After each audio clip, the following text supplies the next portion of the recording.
Okay, good afternoon, everyone. How did the worksheet go? Questions about the worksheet? Okay, so I will ask you questions and I want to see what you guys did in the worksheet, okay? So,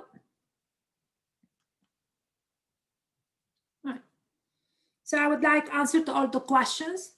Not all of them, I will do the one that I think. So the first one, to find the truth of each of the quantified statement below and explain your answer. Okay, question number A, true or false?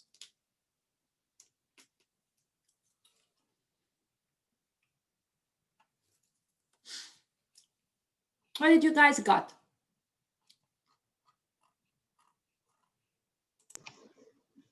Please, go ahead. Wouldn't it be false? You said false. So right. What does it mean? How do you show false? Because of 0. Because it would have to be less than or equal to. Even if I put less or equal to, it will not work. I'll talk about that for a second. False, because take X, what does it mean to be false? If you can find a particular X that make the statement false. So because take X equal to 0, then the statement X, the statement 0 strictly less than 2 times 0 is a false statement. So my statement is false because I was able to find a particular X that make the statement false. Okay, so let us say I put less or equal. So let us say I need, here I use another page. Suppose I put less or equal. Will it be true or false?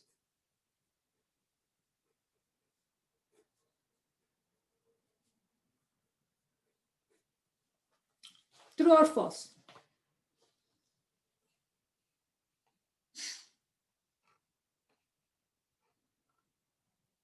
It would still be false. It will still be false because of negatives, right? Right. Take X to be equal minus 1, for example. We want a particular X. Then the statement minus 1 less or equal to 2 times minus 1 is absolutely a false statement. Okay, so even if I put less or equal, it's also not a false statement. Very good. Okay, 2. Sorry, I actually did a mistake in this problem, but whatever. The way it is it true or false? Quickly.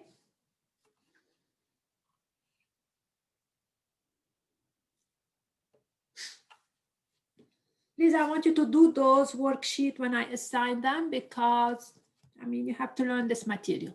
Okay, true or false, what do you think? True, you justify. False, you justify.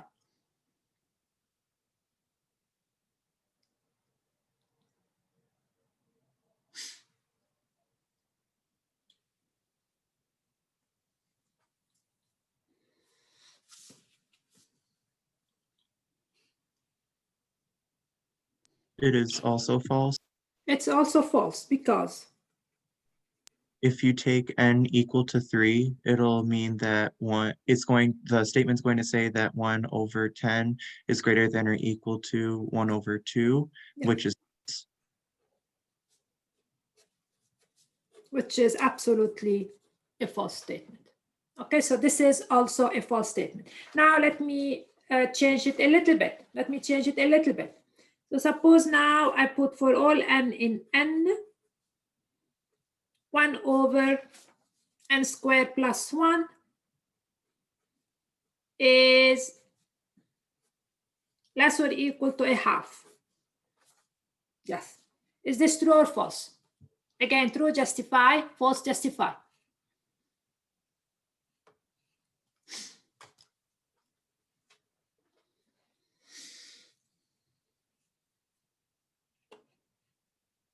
That one is also false.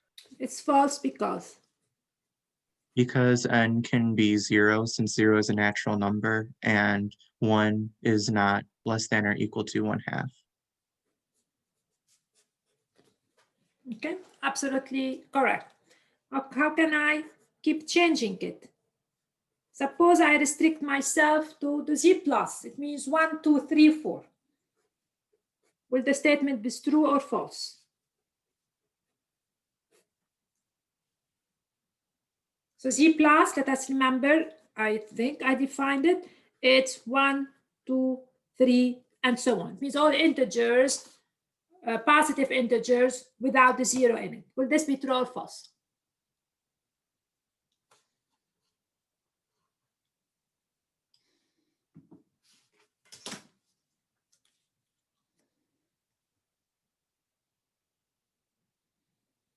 So false, we know how to show false. True, we have to, I mean, if it's true, you have to tell me that why it is true, why, or whatever. I don't know. Is it false or true? And justify.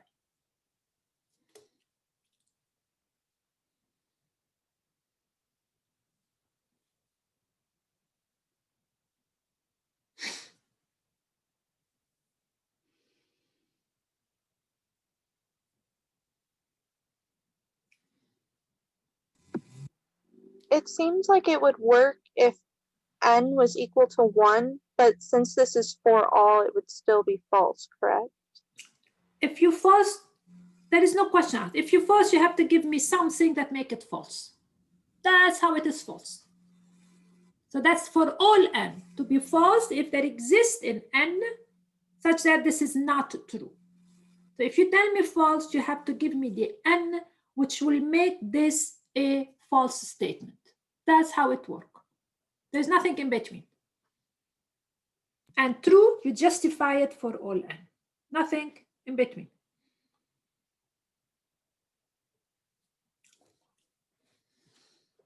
So it's true for 1, right? Is it true for 2?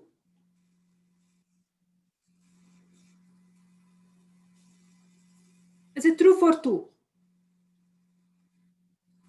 I will have here 2 squared, which is 4. 4 plus 1. Yeah. Is it true for 3? Yes, 4. because it's 3 squared plus 1, which is going to be like 1/10. Right? It's less than a half, right? Yes, Okay. Do you think the statement is true or false? it's true Justify. because if you, so it's Z plus, so if you add more numbers,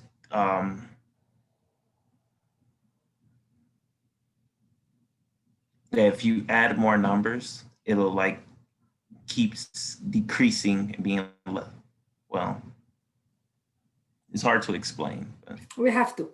Not choices anymore. You have to explain. Who can explain?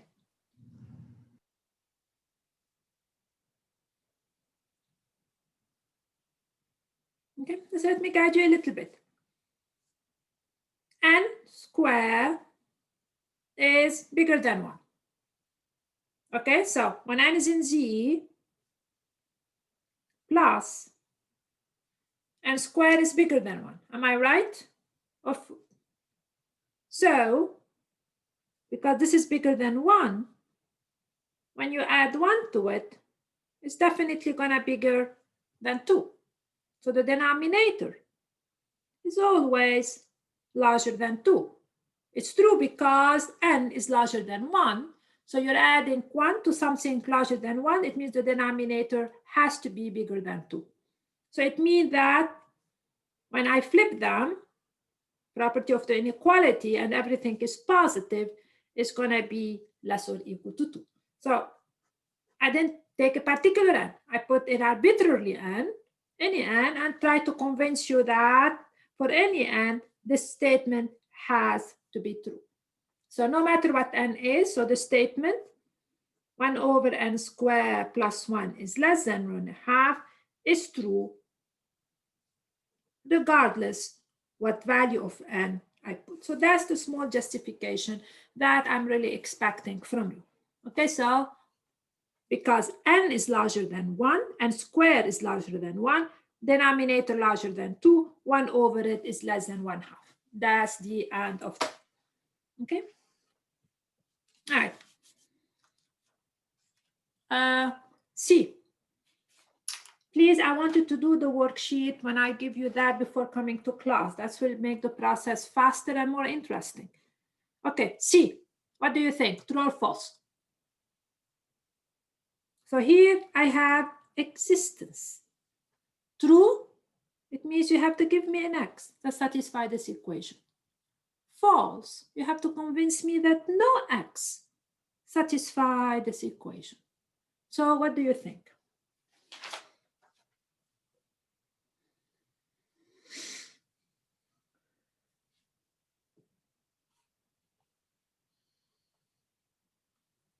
So true, you give me the X.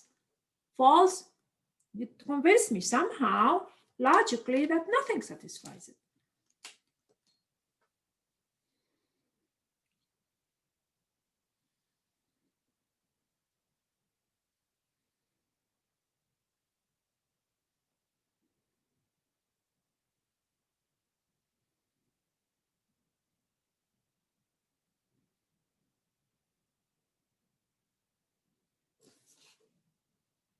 Okay, anybody?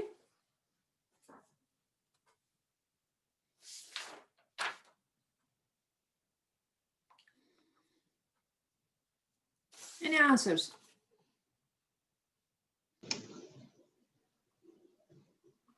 Would it be true? True? Okay, if you tell me true, what do you have to give me?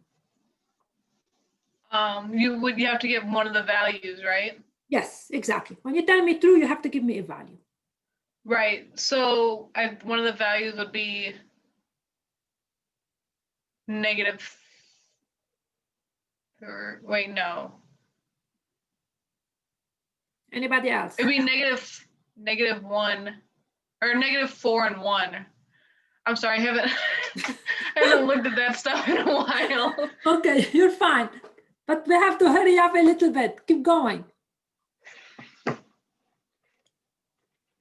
And then I think the other value would be 1. Okay, so you're giving me 1. 1 plus 3. No way under the sun. 4 plus 4. This is not going to give me 0. You have to give me a value that makes this. Yeah, I think I was doing I was doing that way wrong, sorry. That's okay. Anybody else? Don't worry about that. Just anybody else.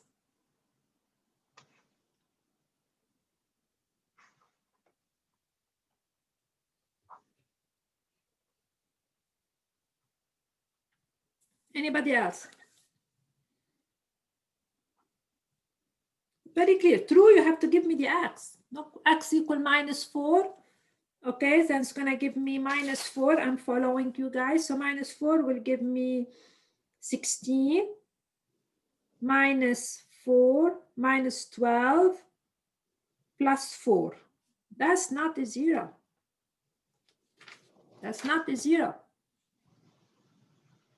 The answer is false. The answer is false. False. The answer is false because, yeah, that's okay, Chris, don't worry. Why the answer is false?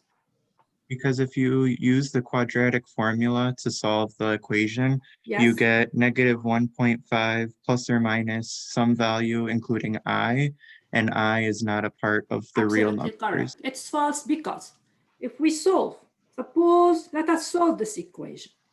But that's what you guys were trying. You were trying really to solve it, but you solved it wrong. I mean, you solve it the way that you think is going to happen. So let me solve this equation. Then X is, because the -1 and the 4 did not really actually work, it's going to be minus B, which is -3, plus or minus the square root of B squared, which is 9, minus 4AC, 9, minus 16, which is going to give me -7/2.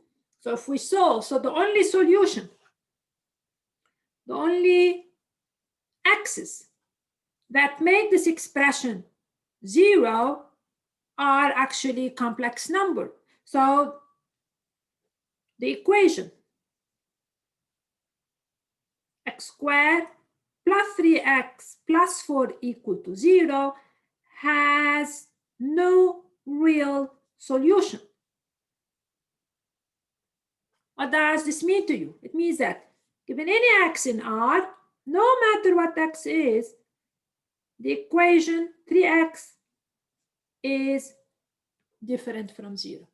Means no matter what x is, this equation doesn't hold. It means no matter what x is, this predicate is false. No matter what x is, this is different from 0. It means that the statement is a false statement because this predicate is false for every x you have in R. Okay, so you want to show it true, you have to give me the x. You want to show it false, you have to convince me that regardless what value you put, regardless which real number, this is false. And that's why it is false, because we cannot solve for it. Okay, so now we're going to negate some expression, and I will hope we're going to do that very quickly. I think I did A and B in the lecture last time. I will do C. So negate. Remember how we negate expression. So let us negate this. Who would like to negate it for us? The main idea is that the negation of the statement for all x in D, P of x, that's the main idea. Negating the for every, it means how the for every could be false. If you can find something in the domain such that P is false, it means non-P is true. So that's really the idea. So the for all become that exist and P become non-P. Okay, with those in mind, I want the negation of part C. So this is my predicate here. That's P of n. So I'm basically negating for all n in Z, P of n. So what's the negation?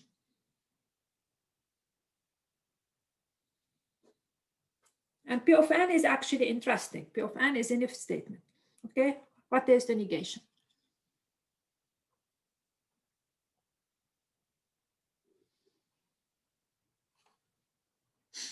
All right, quickly.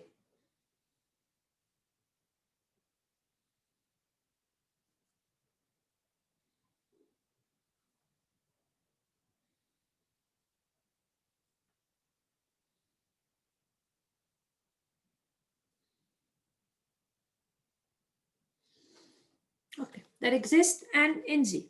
So there exists n in Z, such that, I'm reading what Nicholas is telling us, such that n is prime and n is not 2 and is not R.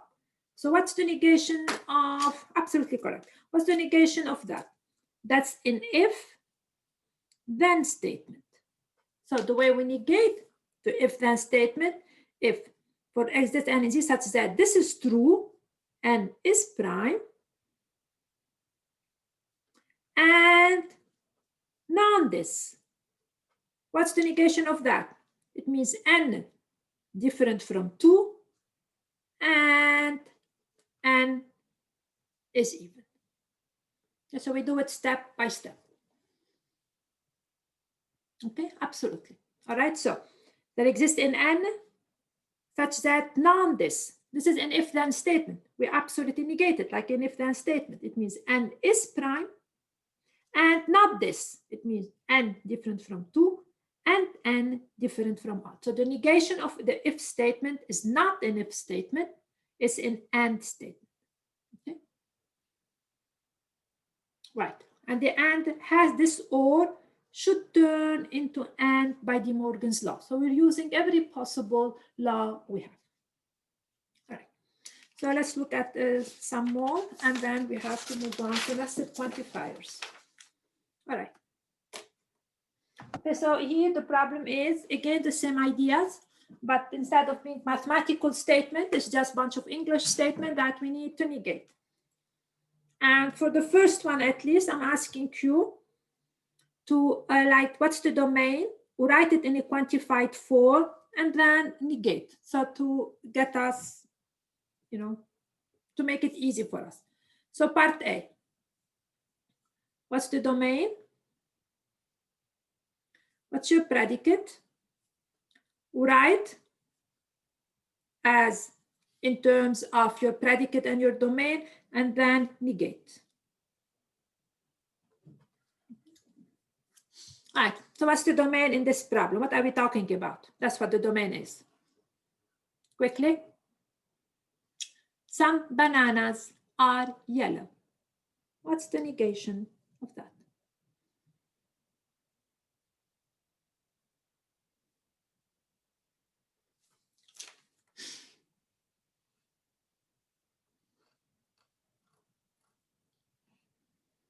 All right, who would like to take the lead? Michael Norantic, would you like to take the lead? Michael?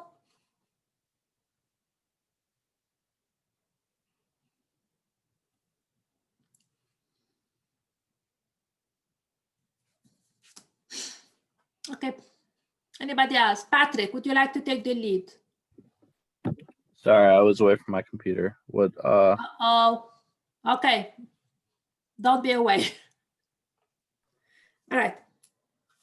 Rachel, can you save him? All the students in the class speak English and know calculus. No, I'm doing the first one. Some bananas are yellow. I want to negate Okay, it. that's there exists a banana that is yellow, basically. Right. So the domain is all bananas, and the predicate X, it means a banana, is yellow. Yeah. So this can become there exists X in my domain such that P of X, some banana. So what's going to be the negation? All bananas are not yellow. All bananas are not yellow. So some bananas are yellow, all bananas are not yellow. If you given any banana, this banana is not yellow, which is of course a false statement. All right, B was done in class C. Some skiers don't speak Swedish. You want to negate this statement quickly.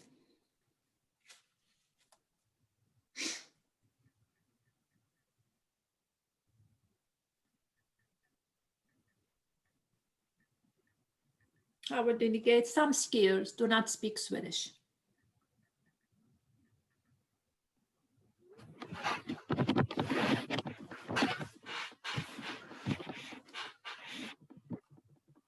All right, do you want me to keep going? Yeah, fine with me. Okay. What's your domain now? What are we talking about? All skiers, I guess. Right, we're talking about skiers. And what's my predicate? Skiers speak Swedish, or like the skiers speak Swedish or whatever. If you want, or not Swedish, I don't care. Yeah. Okay, if you want to use that, speak Swedish. Swedish. So how can you write the sentence in English? How can you write the sentence using your predicate and then we negate? So using your predicate, what will this be written? Okay, so using the one that I defined, which is that Yes. they do speak Swedish, it would Yes. be that there does not exist P of X. No. Or Some sorry, skiers that exist X X in the in domain, D such that P of X is not true, or such that yeah. non-P of X, using your predicate that exists in X in D such that X does not speak Swedish. That's how well verb. Is that clear? So if I use yours, it means there exists a skier that does not speak Swedish. That's how I rewrite this using your predicate. And then the negation would be that all X in D. In D, P the of X is negation true. of the negation is the statement itself. Yeah. So it means in English, we have to do it in English. It means every skier speaks Swedish.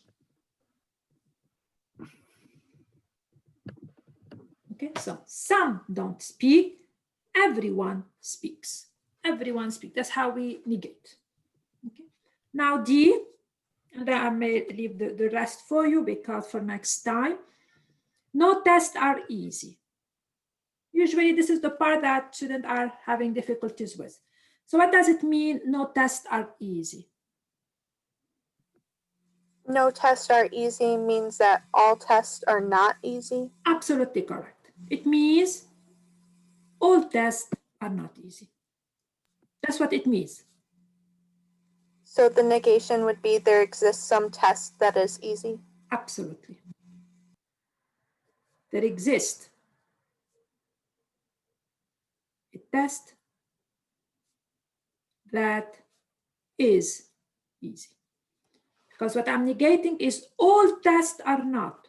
All of them are not. It means there exists one that is easy. Okay, no tests are easy. It means any test is not easy. So the negation is, there exists one that is easy. Okay. All right, number 4, I insist that you do it for next time very clearly, and I will ask you about it. I will ask you personally about your answers. So I want you to do number 4 again. Take the sentence, rip it apart. It's crucial. Rip it apart and see how can you negate it. So I will do only A, and I'll let you do B and C. So A, what's the negation of A? So I want you to write the negation in good English. Don't write it's not true that this is the case. I want it really to be totally broken apart. All roses are red and all violet are blue. I want you to negate this.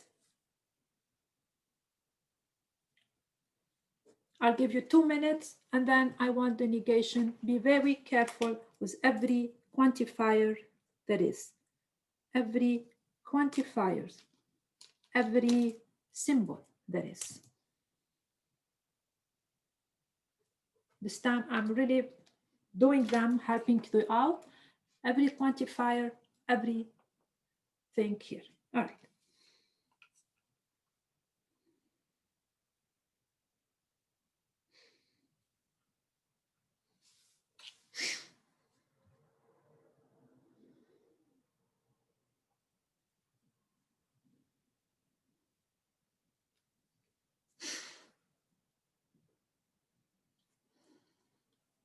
Who's ready?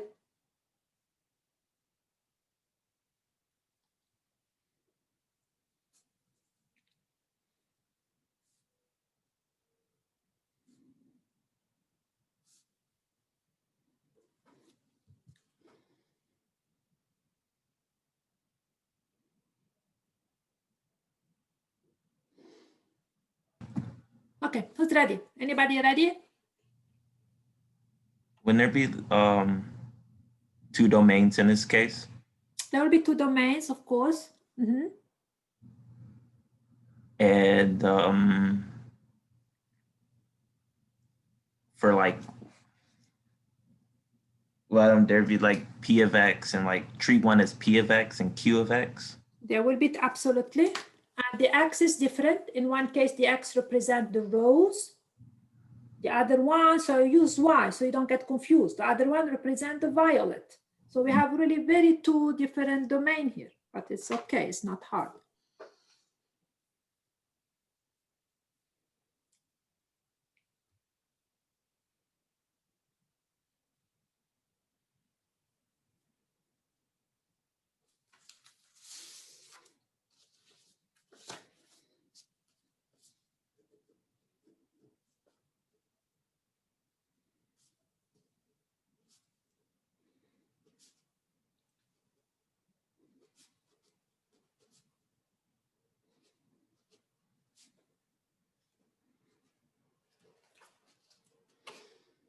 Okay, who would like to do it?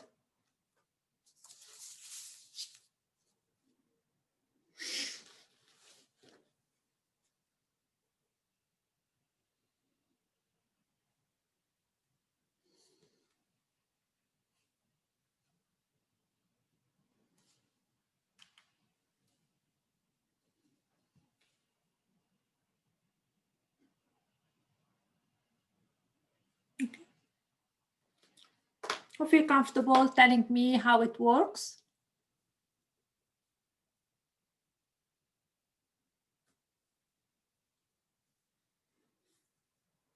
I'm going to write it this way.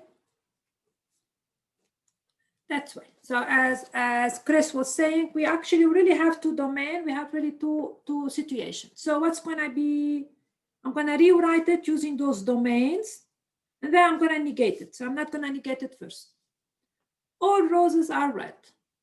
It means that given any rose, so that's my domain basically, the rose is red. Given any rose, the rose is red. Now you can introduce P of X and Q of X. But if you don't, we can do that. All violets are blue. It means given any violet, so my domain here are the violet, my predicate is violet is blue. So that's the domain, all the violet, my predicate is that. So what's going to be the negation?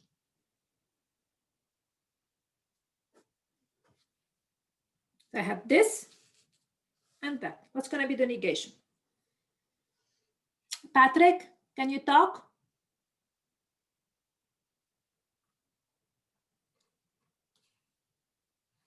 Patrick? Sorry, I had to go grab something. Okay. Guys, stick around for an hour and a half. All right, can you do it? When the negation is there exists that not all roses are red. No. This doesn't, there exists, not all roses are red. This doesn't make sense at all. There exists a rose that's not red.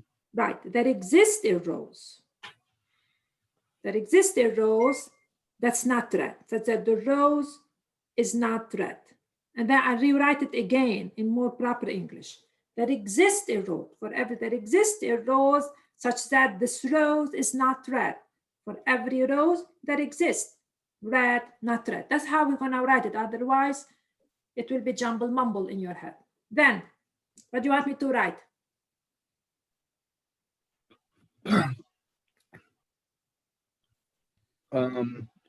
Or there exists a rose that's not violet? No, what's the domain here? Or exists a violet, sorry. There exists a violet. That's that the violet is not blue. Yeah. Now it makes sense. I can find a row that's not red, or I can find a violet that's not blue. So now in proper English, it's there exists a rose that's not red. So there is a particular one that's not red, or there exists a violet that's not blue.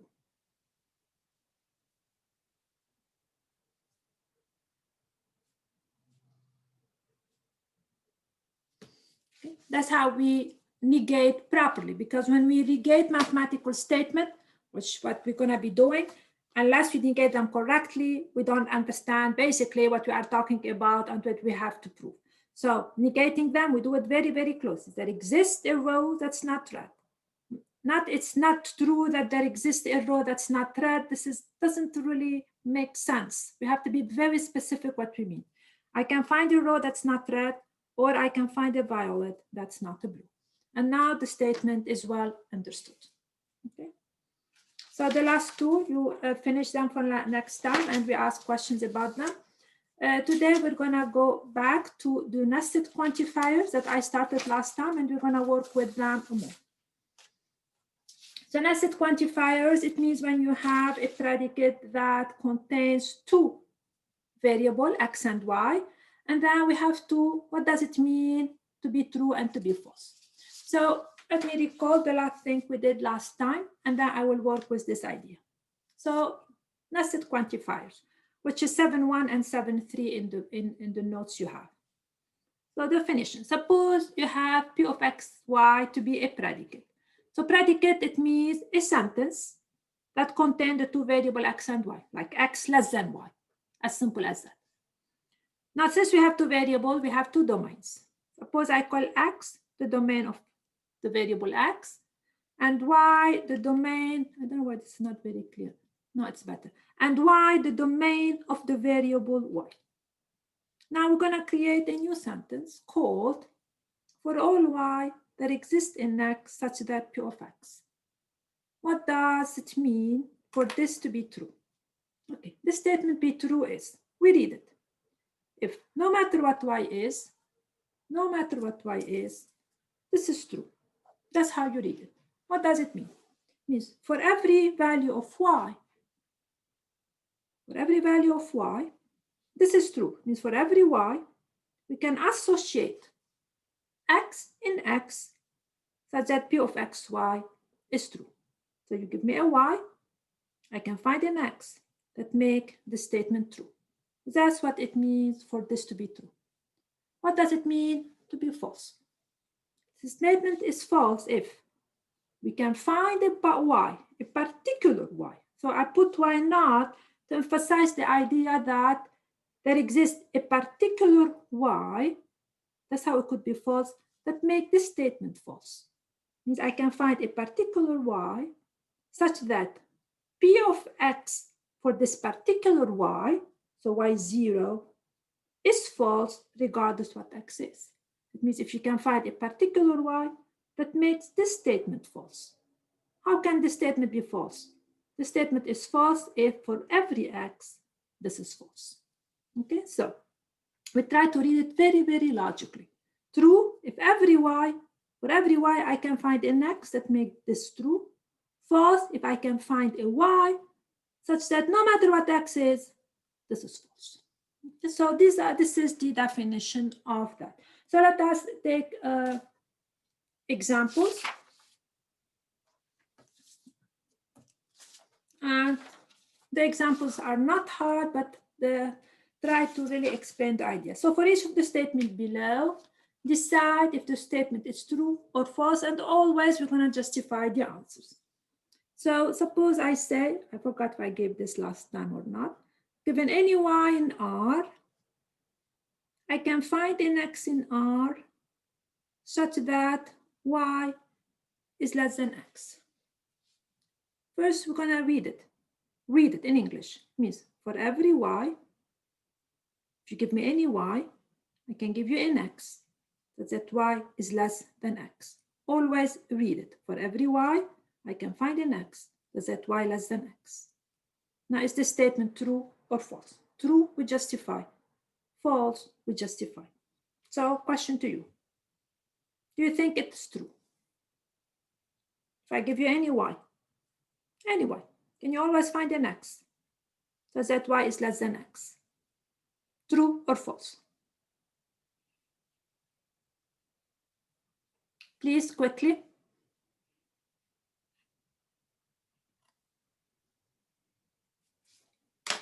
Okay, let me pick. Emily. Okay. Emily, are you with us? Yeah, I'm here. I'm just reading it over again.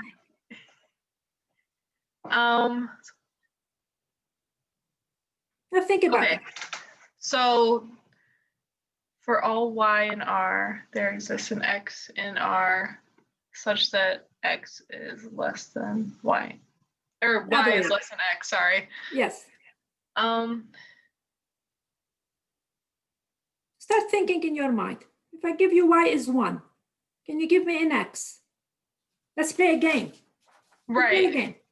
If I give you y equal to 1, can you give me an x such that y is less than x? Your y is 1. Yeah. Give Give it to me. 2. 2. If I give you y equal to 4, can you give me an x? 5. 5. If So I would give it be, it would be true, right? Because they're both through all reals. Okay. So it any will number, be, you can have one greater. okay, so it will be true. That's what we think. It makes sense to be true. Now, how we justify? Okay, true doesn't mean we justified it. True because we had a hunch that it is true, not because I'm justifying it. And the idea is that we're looping through the values of y. I take y1, okay, can I find an x? Yeah, 2. I take y4, can you find an x? Yeah.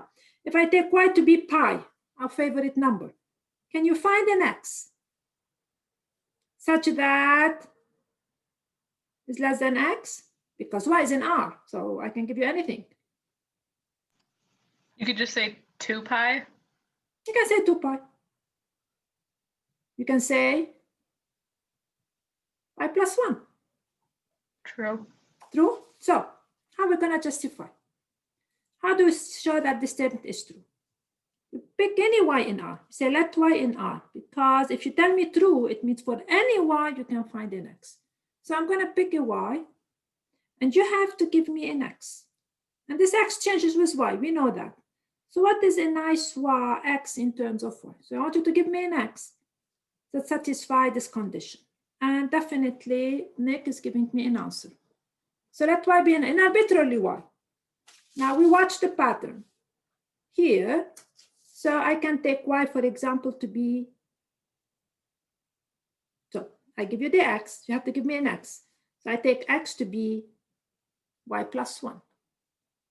So if this is 1, okay, let's take 2x.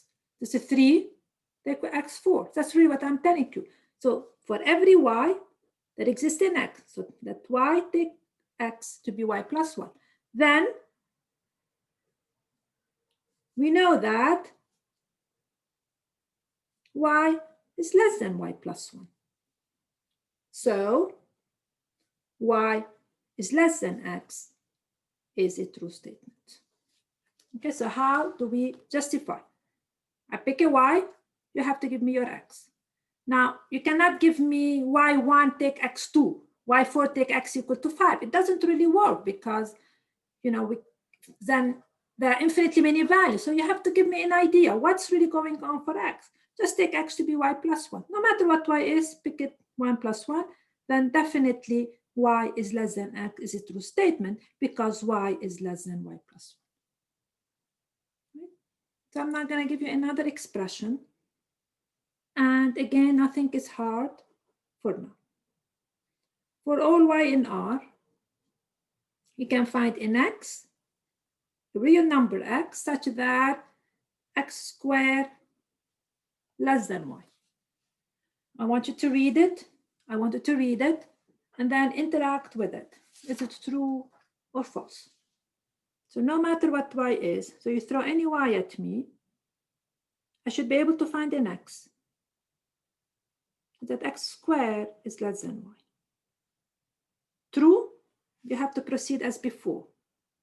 False, what is false? You have to give me a particular y that makes your predicate false for every x.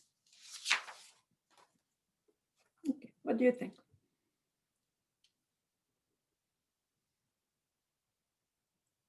Start going through the y value in your mind. Ask yourself, so first let's do an example. Loop through the y value. And okay, what do you think? Now Peter is suggesting something. Okay, everybody? Okay, more than Peter. So Peter is telling me it's false.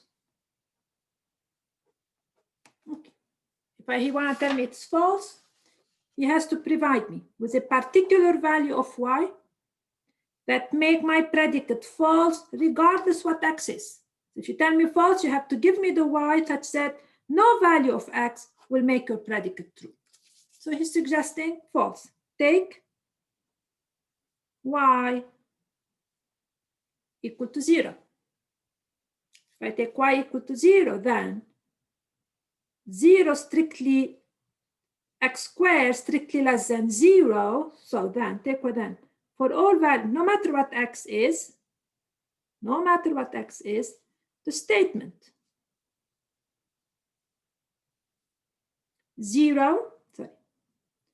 x squared less than 0 is absolutely a false statement. You agree with me? If I take y 0, no matter what x is, x squared strictly less than 0 is false. X squared cannot be negative, so my statement is false. So to be false, we found a particular value of y that no matter what x is, my statement is false. Hence, this is a false statement. So true, you have to convince me. No matter what y is, you can find an x, which changes with y. That's for sure. False, you have to give me a particular y. You have to give me this value such that no matter what x is, this is false. No matter what x is, this is false. All right, let's take one more. For all x in R, I can find a y in R such that x squared is less than y. Now they look the same, but actually they are not. And now again, read it. For every x, no matter what x is, then I find a y such that x squared less than y.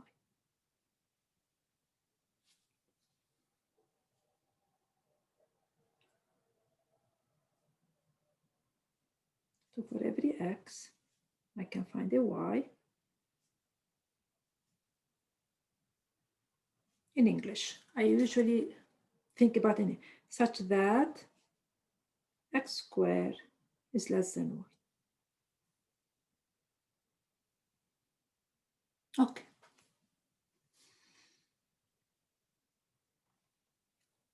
So true or false? True, you justify like we did before. False, you have to give me a particular x such that this holds. Don't read chat for a second.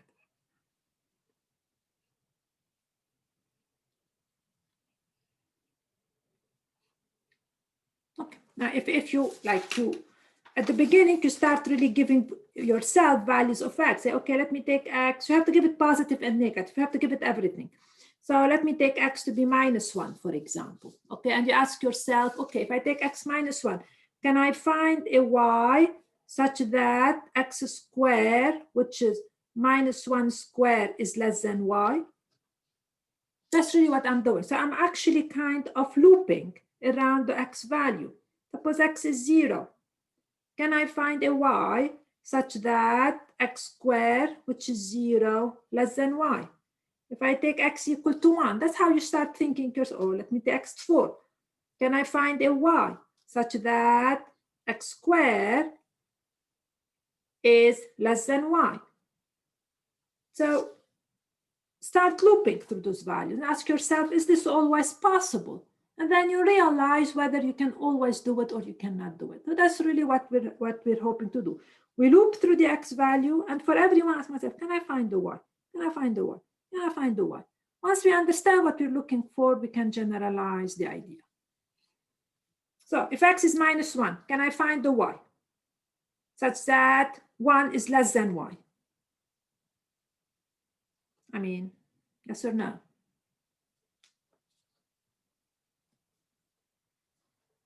So I want 1, so I have to take y to be 2, for example. If x is 0, can I do it? Yeah, take y to be 1. If x is 4, okay, that's 16. So take y to be 17. And that's really how we start building a pattern.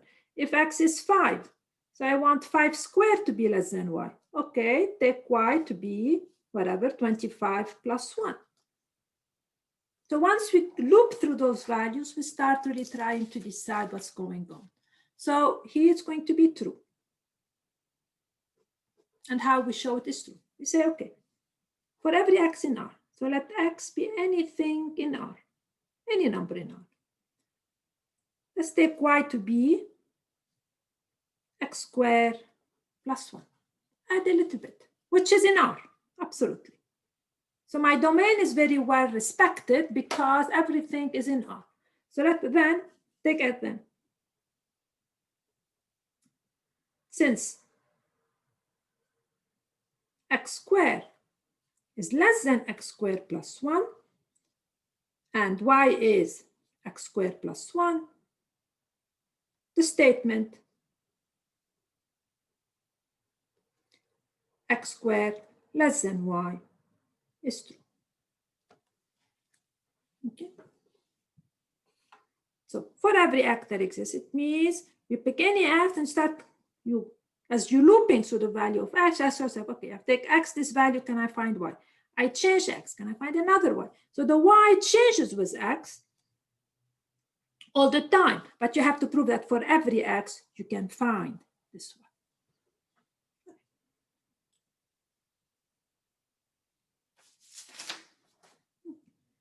Questions? Now we're gonna take kind of similar ideas, but yes. Can you go back? Let me see. This one? Yes. Right. Now I'm going to take the following problem. So scenario number 2, I'll write it and then you guys make sense out of it and then we define the idea. So the following scenario. I'm basically gonna flip the quantifiers. Suppose I tell you, consider the following sentence. There exists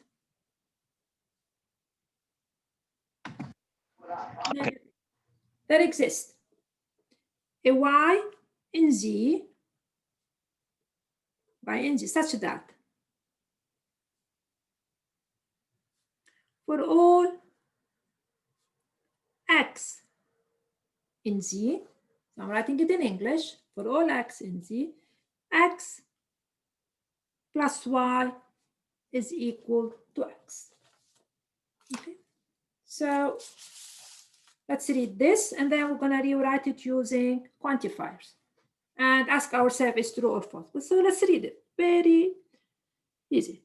We always read from left to right, from left to right. There exists a y in z, there exists a y such that for all x in z, x plus y equal to x. Is the statement true? Let's write it symbolically. Symbolically. How can we write this? There exists a y in z, means I can find a y in z, such that for all x in z, no matter what x is, x plus y is equal to x. So symbolically, it means for all, there exists a y in z, there exists a particular y in z, such that no matter what x is, x plus y is equal to x. So intuitively, is the statement true or false? Can you find a y? Absolutely true. Can you find y, a particular y?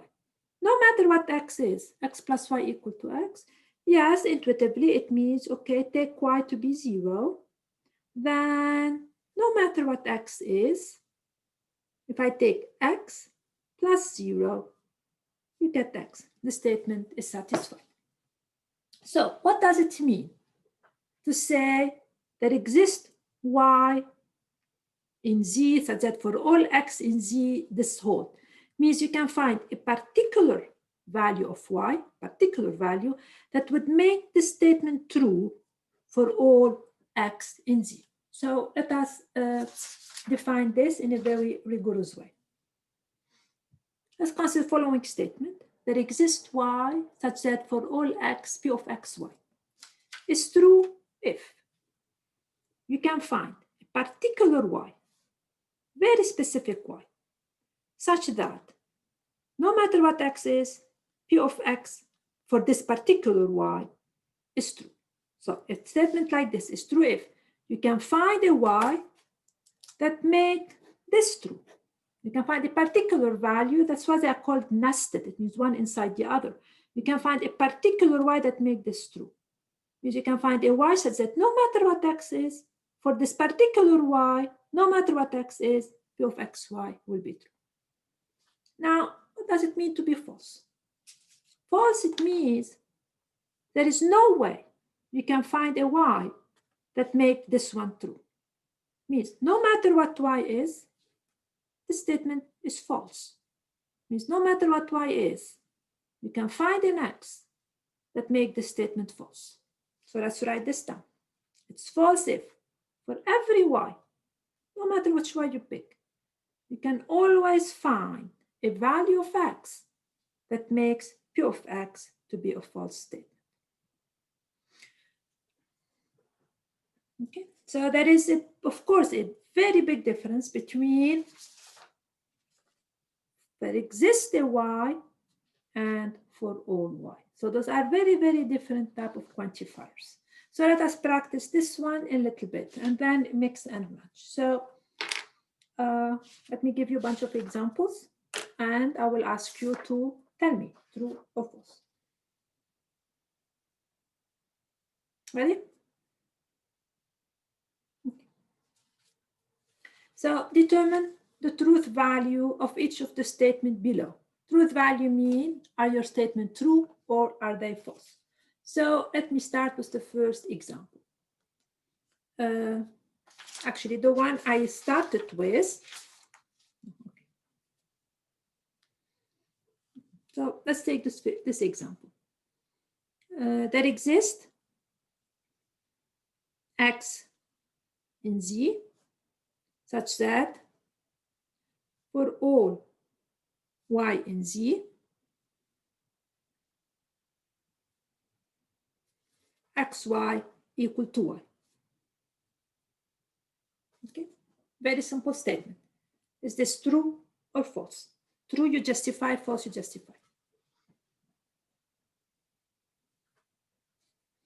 You can find a particular X such that no matter what Y is, X times Y is equal to Y.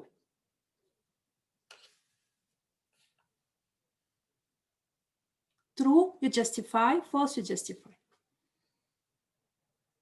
This is true. Because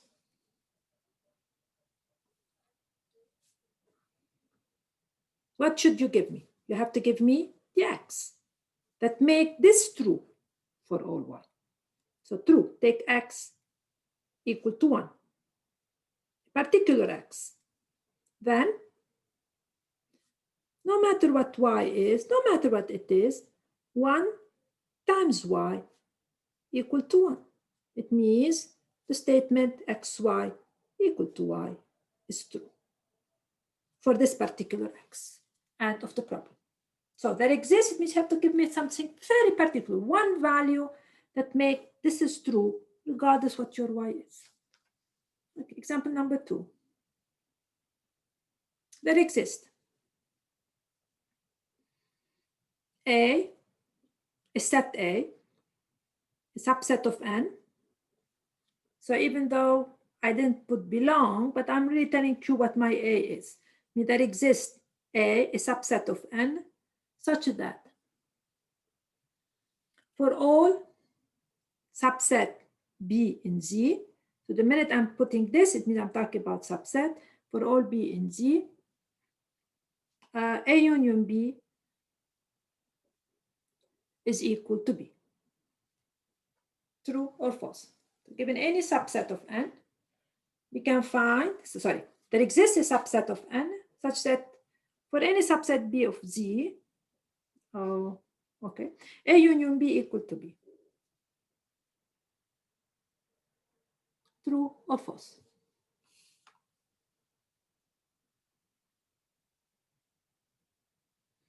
Okay, so it's true. Okay, Peter suggesting it true means I can find a subset. I want to find a subset A such that no matter what B is, A union B is B. Okay, take A to be the empty set. Take A to be the empty set. Then, no matter what B is, if I take the empty set, union B, this has nothing in it. Union B, of course, you're going to get B. So my statement is true. So I need a particular A such that this holds regardless what B is. Another one along the same lines. Suppose I give you the following. There exists. I can find. Now I'm back to numbers, not any more subset. There exists an X in Z. I can find an integer X such that no matter what Y is, so I'm trying really to read it. I always read it in my head. I can find an X such that no matter what Y is, Y is less than X. Read it in your head and think through it.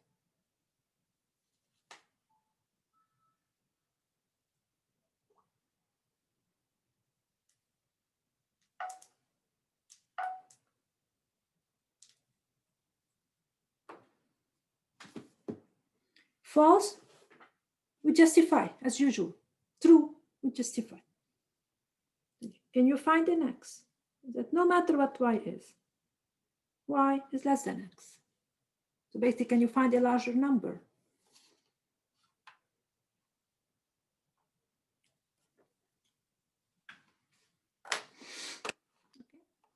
Anybody? Right, there is no anybody. Beside Peter, got it? Anybody else? So the question is that, can you find a particular number x? Very particular, so that no matter what y is less than x. That's what it is. So the answer is it's false, because this is really telling you, can you find a largest number? Can you find something that anything is less than it? And false. Now, why is this false? What does it mean to be false? To be false, it means you have to convince me that no matter what x is, I can find something larger than x. So false because. Let me take you back to the definition. I think I still have it somewhere. Okay. What does it mean to be false? To be false, it means no matter what this is, I can find something, an element, such that my predicate is false. So to show false, you have to convince me that in a way, no matter what y is, I can find an element that makes the predicate false. So let's see how we're going to do that. False because if I take any element in Z, you have to convince me that you can find a y such that this is false. That's how you have to convince me. You have to convince me that no x satisfies this property. If you take any x, this is false. If you take any x, you can find a y that makes this predicate false. So what is the y that will make this predicate false? So for every x, you have to give me the y. I would like, so I want for every x, I want a y, and y will change with x. That makes this expression false. Give me a y that makes this expression false. Okay, so one of class may take y to be x plus 1. Okay, so that's the y. So that's the y. So now I say, okay, take y to be x plus 1. Then the statement x plus 1 less than x is of course false, because x plus 1 is bigger than x. It means that the statement y less than x is false. All right, so how do you show that this is false? You have to show me no matter what x is, I can find something. I can make this is false. No matter what x is, you have to give me a y that make this false. So I said, okay, no matter what x is, pick y bigger than it. You can always do that. And then, of course, and my y is in Z. That's my domain. I'm respecting my domain. And take y to be x plus 1, then definitely this is false, because x plus 1 less than x is a false statement, since x is bigger than, since x plus 1 is bigger than x. Okay, now I need to contrast this immediately with the following statement. What about this one? I'm going to change the quantifier. So this is the quantifier that exists for every. Let me change them. Suppose I put for every y in Z, there exists x in Z such that y is less than x.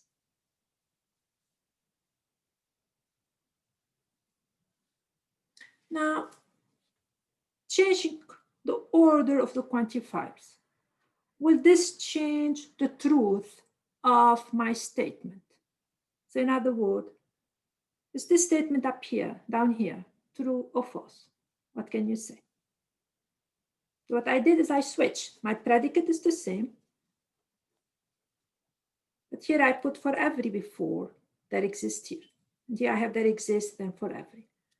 Okay, do I change the truth of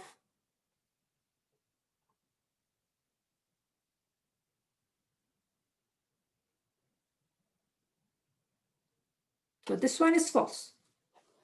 This one, is this one true or false?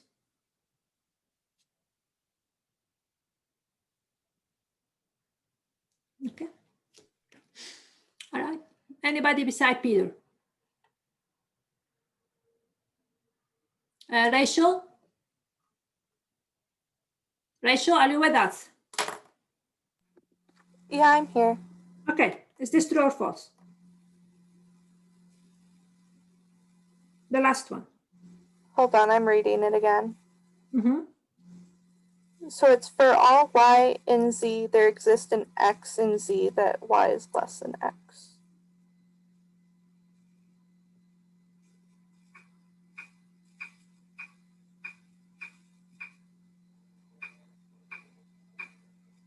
So is this true or false?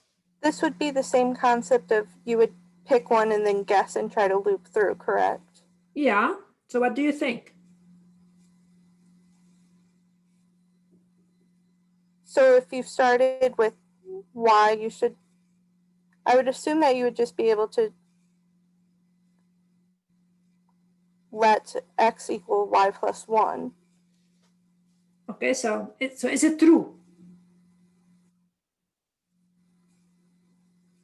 It means if given any y, can you give me an x?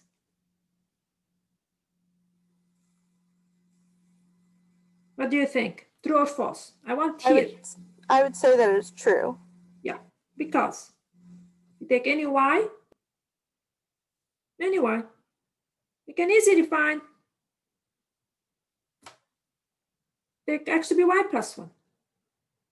Then definitely, since y is less than y plus 1, since y is less than then y is less than x, which is a true statement.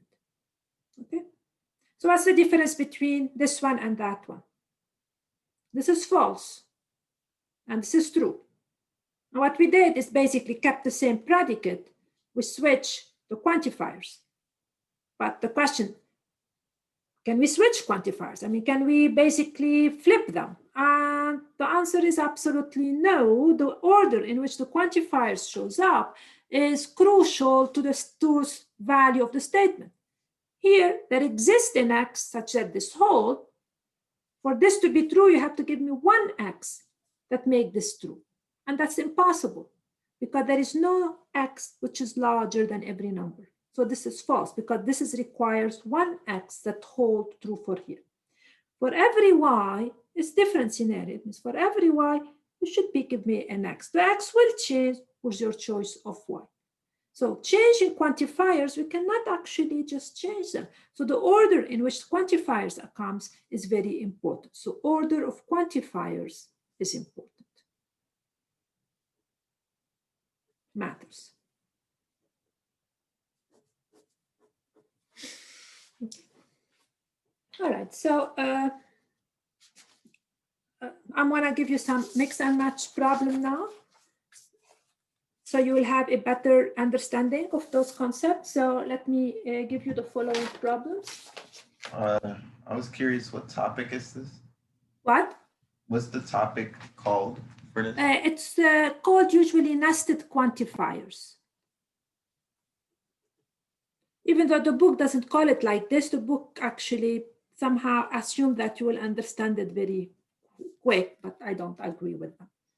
Okay, so it's basically you have two quantifiers, one inside the other. All right, and it's covered in 7.1 in your book and in 7.3.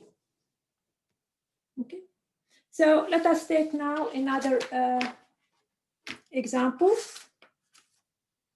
Sorry, I put them in front of me and I'm missing them. I shouldn't be doing this. Okay.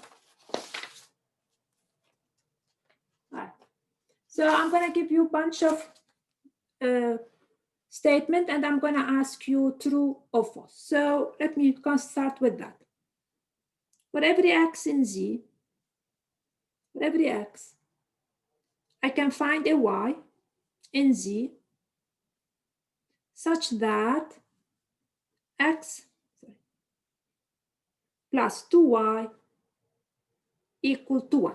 So nested because I have a quantifiers inside another one. That's where the word nested is coming from. And my question is, this is true or false? And I don't know, justify. So this is, let's read it. It means for every x, no matter what x is, I should be able to find a y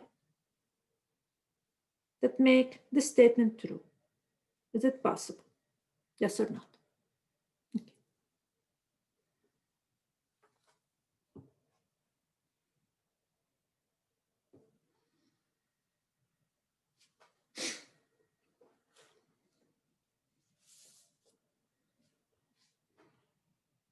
So I want every one of you to interact with it very slowly and think about it, okay?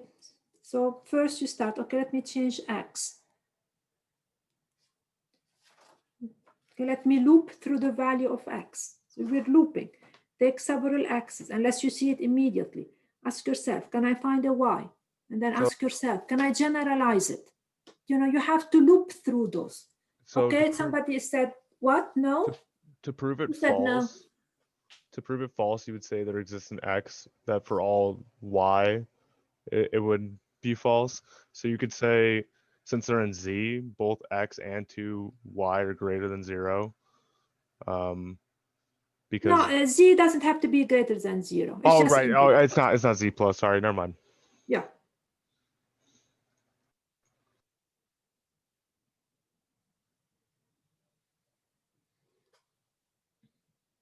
So start taking values of x. I want you to, you know, loop through the value of x. That's how you interact with the problem. And then you can figure out what's the picture. But first do that.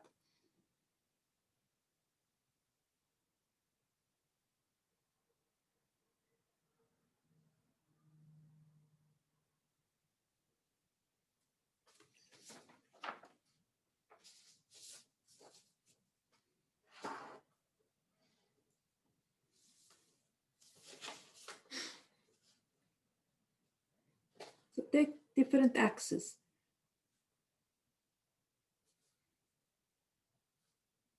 That's how you start interacting with the problem. And then ask yourself, can I actually, what can I do? If I take x to be minus 1, can I find a y? Can I find a y? This is not a proof. That's understanding the problem, such that this hold. And I want everything to be in Z. So my domain is very clear.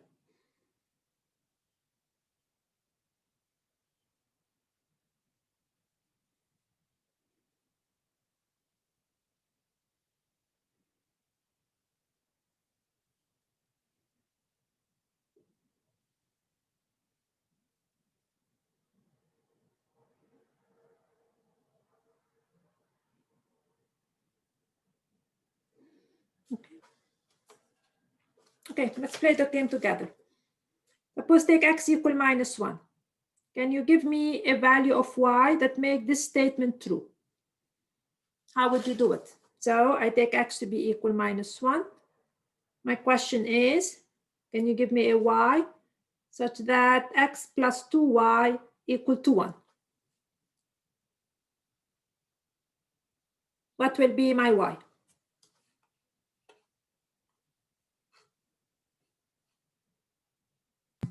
1. 1? Does it work? 1 minus, okay, y equal 1 work. So I'm done. Okay, let me take x to be 0 because z. Can you give me a y such that x plus 2y equal to 1? And I'm looping, and that's really what I am doing. I'm going through the x and ask myself, you know, can I do it? But can you give me a y?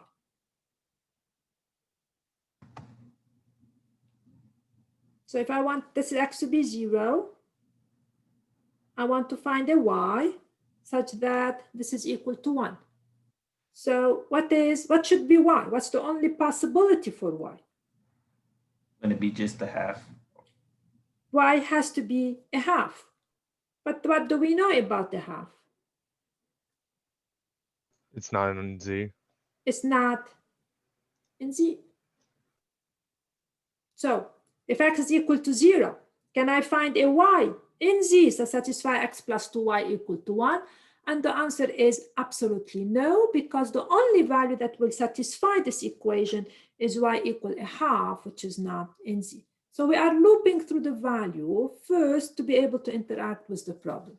So this is false, because based on what we're doing, there are actually a lot of value. Let x equal to 0. Then the only solution to the equation 2x plus y equal to 1 when x is 0, so we write this down, when x is 0 is y equal a half, which is not an integer. So it means that for every integer y, no matter for every integer y, the expression 0 plus 2y equal to 1 does not hold. So no matter what y is, if y is any integer, there is no way you can find 2 times an integer which give you 1. That's really what it is. 2 times an integer cannot be give you a 1, because the only term that give you 1 is a half. So that's why my statement is false. All right, I'll take one more, again, very similar with very slight changes. And we said, now suppose I kind of flip and think a little bit around. For all y in Z, there exists x in Z, such that x plus 2y equal to 1. That will be my last one. You think this is true or false? Start looping like I did. Loop through the y value and ask yourself, can I find my x?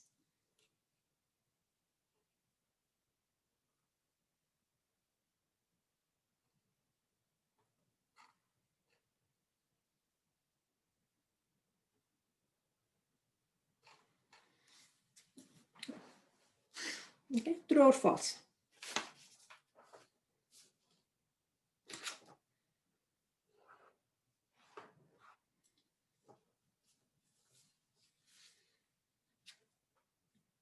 Okay, for every y, means my y is varying. And for every y, so I'm writing it to be -1 or kind of value. And for every y, I'm looking for an x. So suppose I take y to be -1. Can you give me an x such that x plus 2y equal to 1? Yes or no? So, ideas?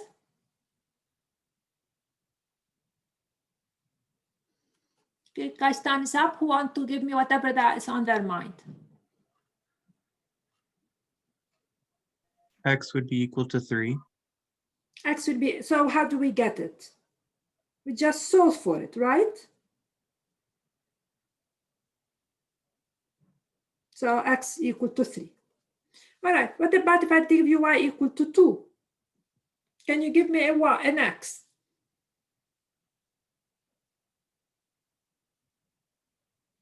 So I know the y. Can you give me the x?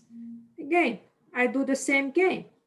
The x is 1 minus 2y. If y is 2, it's 1 minus 4. So I'm basically solving for x in terms of y. That's really what I am doing in this particular problem. So for all y, can I find the x? So my x has to be 1 minus 2y for this equation to hold. If I know my y, my x should be 1 minus 2y. And now the question is my 1 minus 2y an element of z or not an element of z? Is it an acceptable value? So let y be in z. And the statement is true. Then take x to be, we solve for it. That's really what I am doing. Solving. And I said, does it work? Then this is in z. Why it's in z? Y is an integer. 2 times an integer is an integer. Minus an integer is an integer. So 1 minus it is also an integer. That's really what we're doing. and x plus 2y. It means 1 minus 2y plus 2y equal to 1. It means for any y, I can find an x. It means my statement is true. End of the problem. Okay, so I definitely have to stop here because I have my other class in a minute. Now for Monday, you know, your homework is due. If you have any questions, you guys feel comfortable to ask me over the weekend. And I'm going to give you a worksheet with some more problems along those lines. Some will be from your book and probably 2 or 3 will be mine. Please do them. And when we meet on Wednesday, you have to discuss them with me. All right. Have a wonderful fall break. And as I said, if you have questions, you can email me or come to my office hours. Bye-bye for now.